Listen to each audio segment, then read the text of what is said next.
Sporting Journal Radio, presented by Onyx. This is Sporting Journal Radio. Thanks for tuning in on this station right here by downloading the podcast, or maybe you're watching this on YouTube. Thanks for tuning in. I'm Brett Amundsen. That's Randin Olson right there, Lockjaw Guide Service. We're in Otter Tail Lakes Country today, and we are, I was going to say we're fishing for muskies, Randin, but we're catching muskies today. It's always a good day when you're catching muskies. We're already on the board. We've been out here, I don't know what time it is, but I suppose we've been out here an hour or so. About an hour. And we saw we live scoped 5 fish right away. 5, 4? 5. And then caught one pretty quick. Yeah. Here today so far. Yeah, interesting catch too. Definitely have to watch the video because it's cool. So we filmed an episode of Prairie Sportsman with you a couple of years ago where we were casting, and you caught 2 casting, but we were also dragging suckers kind of behind the boat too. Yeah. And this year you thought there's 3 of us in the boat. We'll just clarify that right away. Dan Amundsen's behind the camera there, and we're doing some casting, but we're dragging 2 suckers this time.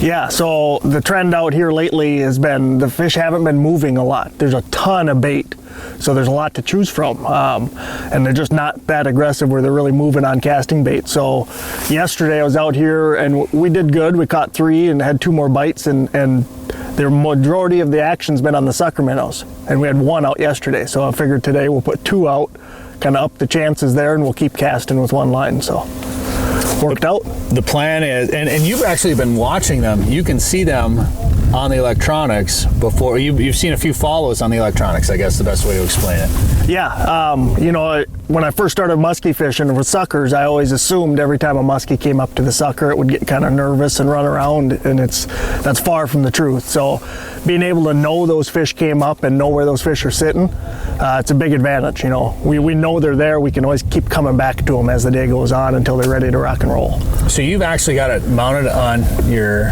troller back there, your what is that? What are those? Vantage? Yeah. Yep. So you've actually got it mounted on your Vantage back there, and then you can watch it as you're trolling. Can you see both suckers? Not at the same time. Maybe if you're doing a corner or something, but it's really easy. Just quick little turn either direction. You can watch the baits. If there's weeds on them. If there's fish following them. It's a good way. The old days you used to wait about 10 minutes and you'd reel it closer to the boat, check it. Nope. Okay, we're good.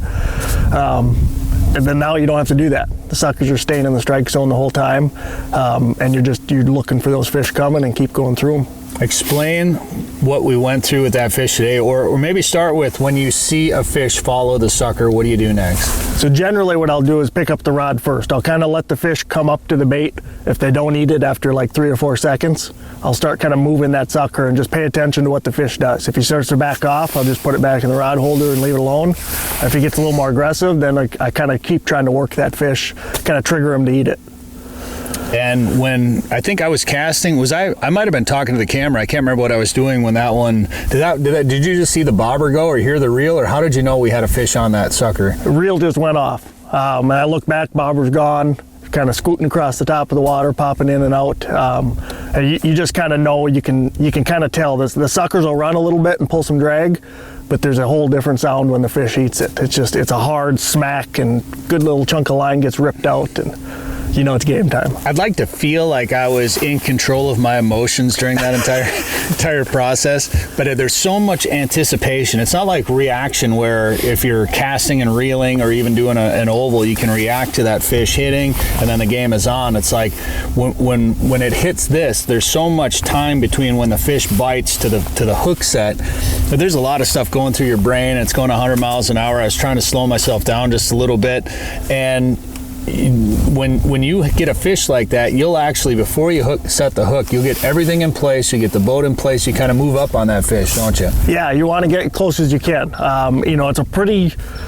I'd like to say it's a sure thing because you got 2 trebles and a front hook on there, but it all depends on how they eat that sucker. If they eat it belly first, you might not even have a hook in the mouth. We've set the hook and there's nothing there. So it's a little bit of a guessing game. You want to take it quick, you don't want them to swallow it, but it's a lot like deer hunting, but you're watching that deer come from a half a mile across the field.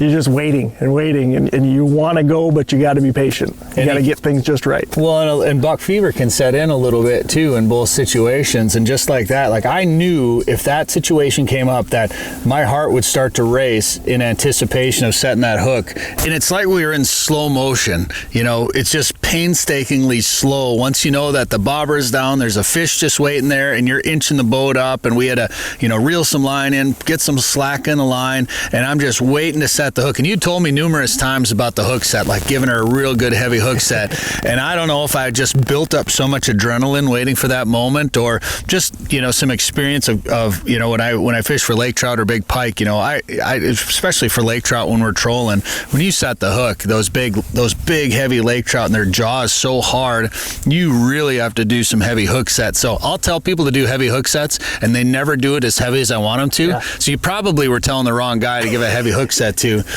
But did you actually say set the hook so hard you might break the rod? Yeah. What happened, Randin? We broke the rod. I generally carry extra rods with, and I like to show them to people. Say, look, it's all right. Break the rod. I don't care. How often does that happen? That's probably about the fifth rod I've broken. Oh, fifth time. So it's not too bad. All right. I've been doing it for about 20 years. It's not too bad. But well, it's already chaotic enough when you get a big muskie next to the boat. And I'm not going to say that was a super giant muskie or anything. It was a nice fish. It was a heavy fish. Heavy. But when you got a rod broke kind of right at the reel seat there, so I got the reel handle and the reel in one hand, and then you're trying to net the fish and hold on to the rod in another hand, and it was a kind of a learning process for us. There's a learning curve, but we figured it out. I finally grabbed the rod, and then I was able to kind of work the reel almost as a drag system, sort of, kind of fight the fish with the rod, and then kind of let line in and out by moving the reel back and forth, and then you netted that fish, and we had it in the boat pretty quick. Yeah, I'd say it was a choreographed dance. We did good. It's like we've done that before. Yeah, and I have. And you probably have too, many times. But man, what an incredible experience. So much fun. And yeah, I think it was 43 inch muskie, but I hadn't caught a muskie since I was probably about 13 years old. So that's a pretty special fish. That was pretty neat. Yeah. And really, you deserve all the credit because you did all the work. I just got to fight it and break your rod. So, but that was pretty neat. We got Dan with us too. We're going to try to get Dan on a fish next, and we're looking at late September here. I think last time we did this was maybe a week earlier. I think so. I think it was a little bit earlier. What's your favorite time of year to target muskies in the fall? Generally this is it. That last week or two of September and the first week or two of October, a lot of those fish pull up into the shallow stuff. It's a great time of year for numbers of fish. You can usually go out and catch a few bites every day. So we're definitely in it right now. It's a little weird this year, though. I don't know if it's the weather, what it is. We're not seeing those fish following like they normally are, but they're eating, so it doesn't matter. Yeah. Then last time we tried to time it with the moon, with the moon phase, and then we were playing the majors and minors, and we noticed that fish. Oh, here we go. All right, Dan. Dan's up. I'll grab the camera. You're going to kind of manage the line, okay, but I want you to leave some slack in it. Okay. If that makes sense. Yep. So right now we're kind of tight. I'm going to get you on this side. Okay. Yep. I don't want you to put much pressure on them. Yep. I would like to get nice and close. All right, so we're just recording a podcast, radio show, Sporting Journal Radio, with Randin Olson here, and fish hit. There's a good chance when we get close he's going to go to take off, so just be ready to slack them. Hopefully this isn't a repeat. Yeah, don't break the rod, Dan. I have no promises. Are you ready? We're going to be getting real close. Okay. Do we want to turn the clicker off, or is that all right? Doesn't matter to me. Okay. Okay, reel down and hit him. Nice. Oh, yeah. Yeah. Oh, yeah. Oh, that's fun.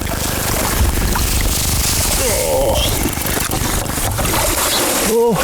Nice. Got him. There we go. In the net. Med radio show. Heck yeah. God, I love That's fun. This is probably the time we should tell people how to book a trip, Randin. I'm gonna guide service. I'm gonna get these hooks out just so she can get her head down. I'm gonna get you some slack there. Where did I set my pliers? You got that, Nat? Yep. Thank you, sir. Just want to get her head back in the water. Yeah, for sure. You got it, Dan? Okay, I'm gonna sneak around behind you.